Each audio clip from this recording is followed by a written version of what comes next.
Chers amis, bonjour. Dans Genèse 2, 10 à 15, nous lisons ceci. Un fleuve sortait d'Éden pour arroser le jardin, et de là il se divisait en 4 bras. Le nom du premier est Pishon, c'est celui qui entoure tout le pays de Havila où se trouve l'or. L'or de ce pays est pur. On y trouve aussi le bdellium et la pierre d'onyx. Le nom du second fleuve est Gihon. C'est celui qui entoure tout le pays de Couche. Le nom du troisième est Hiddekel. C'est celui qui coule à l'orient de l'Assyrie. Le quatrième fleuve, c'est l'Euphrate. L'Éternel Dieu prit l'homme et le plaça dans le jardin d'Éden pour le cultiver et pour le garder. Genèse chapitre 2, versets 10 à 15. Bien-aimés, notre texte relève que le fleuve miracle dont nous avons parlé dans la précédente vidéo se divise en 4 bras. Il s'agit de Pishon, de Gihon, de Hiddekel et de l'Euphrate. Mais que représentent ces 4 bras dans notre destinée? Le premier, qui est Pishon, signifie littéralement augmentation. Oui, augmentation. Ce mot, comme vous le savez, fait référence à l'accroissement, à l'agrandissement et à la plus-value. Il fait penser à l'extension, donc au développement, à l'amélioration, à la multiplication et à l'enrichissement. Chers amis, quel aspect, quel domaine ou quel élément voulez-vous voir augmenter ou s'augmenter dans votre vie et dans vos activités? Voyez, à l'instar d'Adam, qui disposait déjà dans son jardin des meilleurs plants, vous aurez besoin de Pishon pour que les vôtres croissent, pour que les vôtres se multiplient et s'étendent davantage pour votre enrichissement et pour votre plus grand bonheur. Pishon, ainsi que vous pouvez le comprendre, appelle à plus de disponibilité, à plus d'intelligence et d'idées. Il appelle à plus de dynamisme et de stratégie. Votre jardin qui s'étend davantage exige de vous plus de travail et d'énergie. Alors, vous aurez nécessairement besoin de plus de compétences, de plus d'habilités, de ressources humaines, de ressources matérielles et financières pour tenir votre engagement prophétique qui, je rappelle, est celui de cultiver et de garder le jardin d'Éden. Pishon est donc la grâce de Dieu qui rend possible votre élévation et votre enrichissement à travers votre amélioration personnelle et l'accroissement de vos ressources et de vos réalisations. Qu'en est-il du second bras? Eh bien, le second bras du fleuve édénique, comme vous le savez, est Gihon. Gihon, dont le sens est qui éclate ou source jaillissante, est une dispensation miracle qui, comme un jet subite et puissant, fait apparaître ce qui jusque-là était demeuré enfermé ou chambré comme une bouteille de champagne. Gihon est ce qui vous fait exploser de l'intérieur, de sorte à manifester et même à dévoiler en pleine lumière le potentiel extraordinaire qui sommeille à l'intérieur de vous. Avec Gihon, votre jardin édénique ne peut que germer et fleurir pour davantage d'éclat. Oui, chers amis, il est probable que vous ayez à l'intérieur de vous des dons et des talents que vous avez du mal à exprimer, voire même à maximiser. Vous disposez d'aptitudes immenses qui pourraient vous faire émerger et vous mettre au devant de la scène. Mais vous notez avec déception que ce potentiel incomparable et original vivote et stagne à l'intérieur de vous. Il est temps, chers bien-aimés, il est temps que vous activiez et laissiez couler dans votre vie et dans votre environnement de vie les eaux du deuxième bras du fleuve édénique, Gihon. Pour votre éclat et votre rayonnement, Gihon est la bénédiction édénique qui fait jaillir en pleine lumière ce qui a été divinement disposé à l'intérieur de vous Voyez, Jésus a dit ceci dans Jean 4, verset 14. Il dit, celui qui boira de l'eau que je lui donnerai n'aura jamais soif. Et l'eau que je lui donnerai deviendra en lui une source d'eau qui jaillira jusque dans la vie éternelle. Alléluia. Et dans Ésaïe 48, verset 21, il a écrit, ils n'auront pas soif dans les déserts où il les conduira. Il fera jaillir pour eux l'eau du rocher. Il fondra le rocher et l'eau en coulera. Et dans le psaume 78, verset 16, nous lisons, du rocher il fit jaillir des sources et couler des eaux comme des fleuves. Voyons à présent le troisième bras, Hidekel. Eh bien, Hidekel signifie rapide. Oui, rapide. Et tel que l'indique son nom, il est probable que ce cours d'eau avait pour caractéristique particulière de couler avec une grande vitesse. C'était, on peut l'imaginer, une sorte de rapide. Peut-être que vous vous demandez, qu'est-ce que la rapidité a à voir avec notre jardin miracle? Il est possible, chers bien-aimés, que dans l'exécution de notre tâche édénique, qui consiste à cultiver et à garder le jardin, nous soyons par moments, ou même finalement, gagnés par une sorte de lenteur. Nous sommes gagnés par une sorte d'indolence et de nonchalance. Ainsi, plusieurs sont gagnés par la paresse et traînent les pas. Ils stagnent de plus en plus dans l'indécision et dans l'irrésolution, au point de retarder les échéances de leur percée et de leur accomplissement en Jésus-Christ. Mais, gloire soit rendue à Dieu, alléluia. Le troisième bras du fleuve édénique peut relâcher une onction d'accélération, une onction de diligence en vous, sur votre famille et sur toutes vos initiatives. Hidekel va transformer votre lenteur en célérité. Hidekel va changer votre indolence en promptitude. Hidekel va vous disposer et vous préparer aux réponses expresses de Dieu.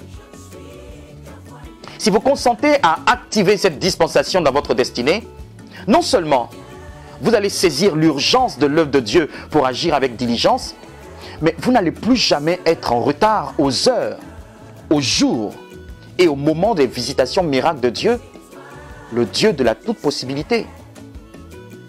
Ma prière pour vous, chers amis, est que vous gagniez en rapidité et en allure, et qu'en plus, vous conserviez un rythme vif, un rythme excellent et productif pour le Seigneur, et cela jusqu'à la fin de votre vie.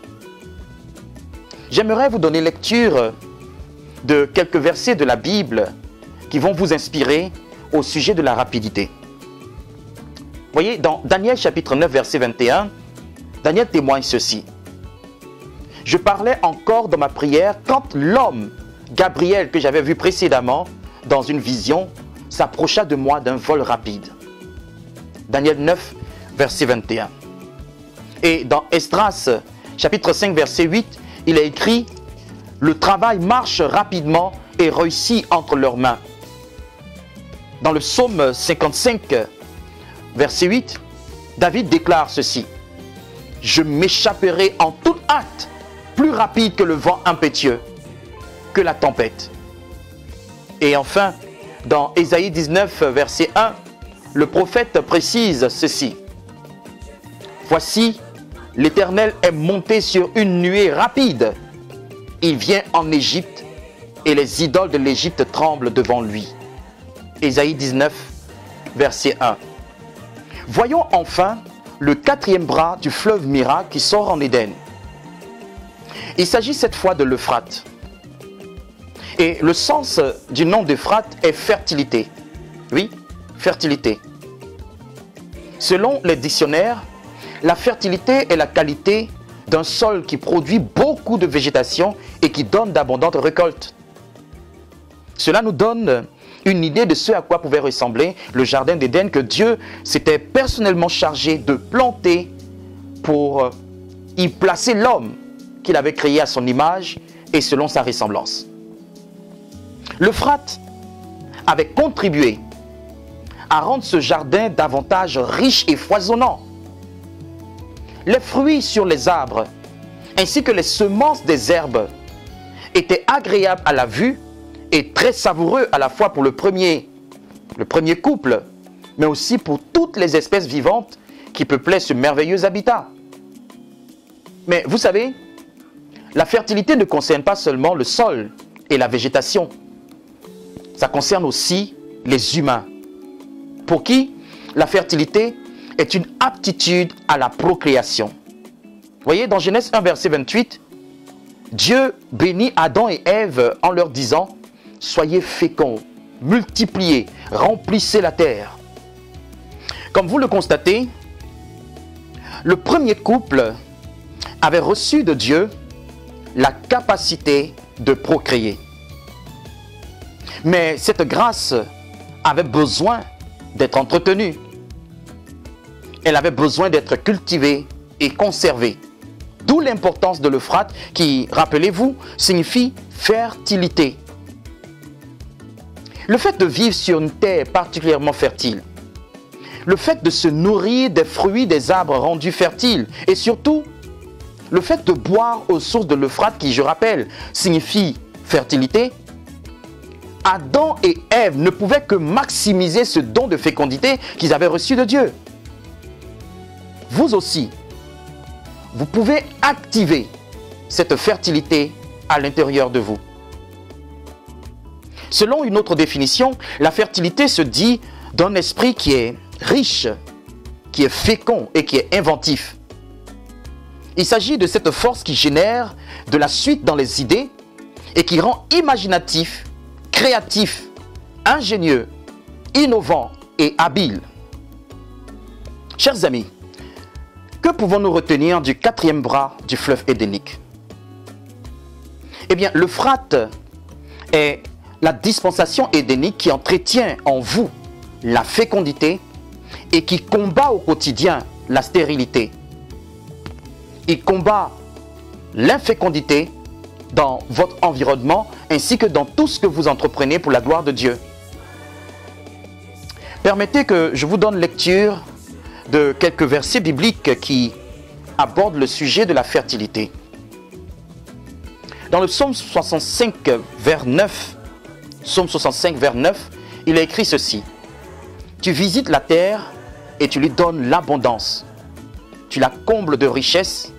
Le ruisseau de Dieu est plein d'eau. Tu prépares le blé quand tu la fertilises ainsi. » Genèse 49, verset 22. Joseph est le rejeton d'un arbre fertile. Le rejeton d'un arbre fertile près d'une source. Les branches s'élèvent au-dessus de la muraille. Deutéronome 7, verset 14. Tu seras béni plus que tous les peuples. Il n'y aura chez toi ni homme, ni femme stérile, ni bête stérile parmi les troupeaux. Malachie chapitre 3, verset 11. Pour vous, je menacerai celui qui dévore, et il ne vous détruira pas les fruits de la terre, et la vigne ne sera pas stérile dans vos campagnes, dit l'Éternel des armées. Alléluia. Chers amis, nous venons de voir le sens et la portée prophétique des 4 bras du fleuve Édénique. Ces 4 bras qui sortent en Éden, c'est-à-dire du milieu des délices et du plaisir que nous trouvons constamment en Dieu, eh bien ces 4 bras ont pour mission d'arroser le jardin d'Éden et de faire du bien à ceux et celles que Dieu y a introduits. Le jardin d'Éden étant ainsi arrosé, vous serez à mesure de le cultiver et de le garder comme Dieu vous l'a ordonné.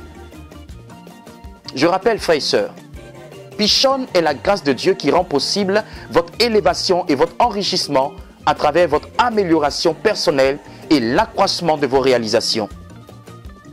Guillaume est la bénédiction édénique qui, pour votre éclat et votre rayonnement, fait jaillir en pleine lumière ce qui a été divinement disposé à l'intérieur de vous. L'Euphrate est cette dispensation divine qui entretient en vous la fécondité et combat au quotidien et sous toutes ses formes la stérilité, l'infécondité et l'improductivité dans votre environnement ainsi que dans tout ce que vous entreprenez pour la gloire de Dieu. Alléluia. Cependant, chers amis, il est important qu'aucun de nous ne perde de vue qu'au milieu de toutes ces grâces et de toutes ces bénédictions dont regorge notre jardin édénique, il se trouve l'arbre de la vie. Oui, l'arbre de la vie éternelle. Il est vrai que l'augmentation, l'éclat et le rayonnement, la rapidité et la célérité, ainsi que la fertilité, sont des grâces très importantes pour l'enfant de Dieu que vous êtes. Mais vous devez savoir qu'il y a plus important. Voyez, au milieu de tout cela, il y a la vie divine qu'il vous faudra absolument cultiver et garder plus que toute autre chose. Adam, nous le savons, était devenu une âme vivante. Une âme vivante grâce au souffle de Dieu. Mais cette vie qu'il avait reçue gratuitement avait besoin d'être entretenue. C'est pourquoi Adam avait le droit de manger de tous les arbres du jardin, mais surtout de consommer les fruits de l'arbre de la vie qui était au milieu du jardin. Et comme lui, vous devez au quotidien démontrer votre volonté d'entretenir et de conserver cette vie miracle en faisant deux choses. La première chose consiste à manger constamment de l'arbre de la vie qui est au milieu, ou si vous voulez, qui est au cœur, au centre du jardin édénique. Et deuxièmement, vous devez vous garder absolument, et cela contre vents et marées, de consommer de l'arbre de la connaissance du bien et du mal. L'Éternel Dieu fit pousser du sol des arbres de toute espèce agréables à voir et bons à manger, et l'arbre de la vie au milieu du jardin, et l'arbre de la connaissance du bien et du mal. L'Éternel Dieu donna cet ordre à l'homme. Tu pourras manger de tous les arbres du jardin, mais tu ne mangeras pas de l'arbre de la connaissance du bien et du mal. Car le jour où tu en mangeras, tu mourras. Vous trouvez cela dans Genèse chapitre 2, versets 9, 16 et 17. À présent, je vous invite, chers frères et sœurs, à vous abandonner jusqu'au bout aux mains transformatrices de Dieu. Laissez le Seigneur se saisir enfin de vous et vous introduire dans le jardin de votre accomplissement, ce jardin qu'il a spécialement planté pour vous en son Fils Jésus. Décidez, dès maintenant même, d'activer et de laisser couler en vous et dans votre destinée les 4 bras du fleuve édénique.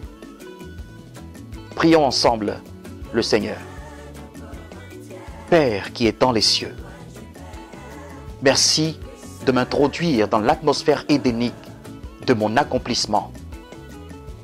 Merci car les 4 bras du fleuve sont miraculeusement activés dans ma destinée par Jésus-Christ.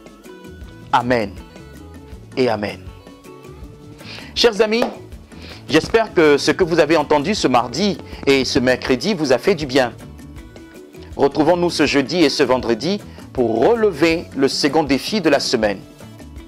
Merci d'avoir suivi et laissez en commentaire vos impressions. Prenez soin de votre foi et shalom chez vous.